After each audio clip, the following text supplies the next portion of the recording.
Hello everyone, Phoenixville here, and welcome back to another Farming Simulator 17 news video. We got just a little bit to talk about today. Nothing huge. Technically there is something huge, and it's a major bummer, and I'm highly upset about it. I finally got a response from Giants about the collector's edition for the U.S. region. As you know, I've already reported that France is getting a Massey Ferguson collector's edition. There's a Vultra collector's edition. There is a, what was the other one? Fent collector's edition. It's really aggravating. But I messaged him asking about it because I'm want to get the pre-order in, so I have it day one, so on and so forth, and I get the email back, and I'll show you a snippet of here. It's actually from Giants. It says, "Hello, Phoenix Feather. Regrettably, no, there won't be a collector's edition version available in your country. Best regards, John Hendrick." Sorry, I would butcher your name, but I don't know how. So I'm bummed about that. I was really looking forward to it. I wanted all the stuff that came with it to further my knowledge in modding. So it is what it is. But that sucks. That has left me like, hello, darkness, my old friend. I won't get a collector's edition again. Anyway, we got a couple new fact sheets.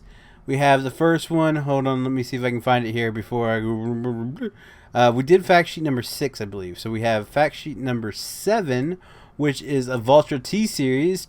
It's a tractor, 100,000 euros. Guys, I can't change that they uploaded the image in euros. Someone said, you could change it. Yes, I do know you can change it in game, but for the actual image that they post, it's in euros. Maintenance is 260 euros a day. Power range is 154 kilowatts to 184 kilowatts. 210 horsepower, 250 horsepower. Max speed is 50 kilometers or 30 miles per hour. Fuel capacity is 380 liters. Customizable, has front loader attacher. Customizable engine, wheels, main color, and rim color. And the wheel setup is standard, narrow, and wheel weights. With it is the Pottinger, I pronounced that right, Novacat X8ED/301ED. It's a mower. It's 42,000 euros. Maintenance is 75 euros a day. It requires 118 kilowatts or 160 horsepower. Operating speed is 22 kilometers per hour or 13 miles per hour. Working width is 8.4 meters. Category mower. Okay, there's 2 of them actually. Gotcha. Prices are 11,000 euros, 20 euros a day maintenance. 51 kilowatts or 70 horsepower. Operating speed 22 kilometers per hour or 13 miles per hour, and working width is 3.1 meters. I'm curious. Okay, so it's 160 and 70. So that's 213. Is my math right? So I'm wondering if using them together, there's fine print. I can't really see it. Sorry. Wonder if using them together would affect the tractor. That would be a huge plus. That would be cool. That would be really, really cool. And we have one more, which is I think one more. Yeah, just one more, which is the New Holland T5. It's a tractor. It costs 110,000 euros. It costs 135 euros a day in maintenance. Power range is 73 kilowatts to 86 kilowatts or 99 horsepower to 117 horsepower. Max speed is 40 kilometers per hour or 25 miles per hour. Fuel capacity is 165 liters. Customizable front loader attacher, engine, and wheels. Wheel setup is standard or narrow. The accompanying just butchered that. The other piece of equipment is the Vicon Fanex. Fanex, yeah, that sounds right. 604 is a tether, priced 11,000 euros. Same as the mower. Okay, 30 euros a day. I was like, isn't that the same price as the tractor? But oh, it's the mower. My bad. Required power 44 kilowatts or 60 horsepower. 19 kilometers per hour, or 11 miles per hour operating speed, and a working width of 6 meters. So that's the new fact sheets. And they have one new blog post that's talking about the trains. It says, "Hey there, farmers! We're getting closer and closer to the release of Farming Simulator 17, and we're continuing to unveil some of the game's exciting new features in a series of dev blogs. Last time we talked about animals. Now we're here to introduce the new method of transportation: trains. Toby rejoice!" Trains are used to quickly transport large amounts of produce across the map. To help you, load trains with harvested wood in 2 areas equipped with heavy-duty cranes, which is manually used to pick up and place logs onto the carriages. Pardon me. They got like a picture. I guess it's 2 train lines, like one being for the wood and the other being for the grain. I'm guessing the bigger of the two is the grain. It would make sense because it kind of loops around the main farms there. Sorry, but we know Giants. That the green has more buildings along the line, so you never know. By the way, I still like the look of that map. Goldcrest Valley Railway. The train's available just like any other vehicle, although it will not cost you a maintenance fee. That's pretty cool.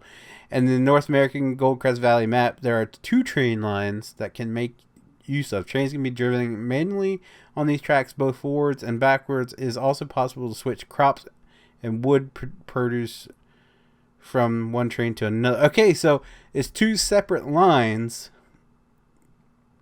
2 separate trains, but you can use them for both grain and wood. Okay, see, you read and you figure it out before you jump to conclusions. Let that be a lesson. For example, you might want to transport wood from across one half of the map, then transfer it over to another train that goes to the selling point, either to Stanton Sawmill, or if you're selling crops, Maplefield Mill. The trains are fitted with tension belts to ensure your precious wood don't fall off. You can also use trains for storage if you grow crops that can be stored in other silos.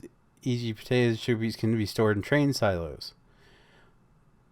In the trains, so can we fill off the side of a field? Can we fill off that?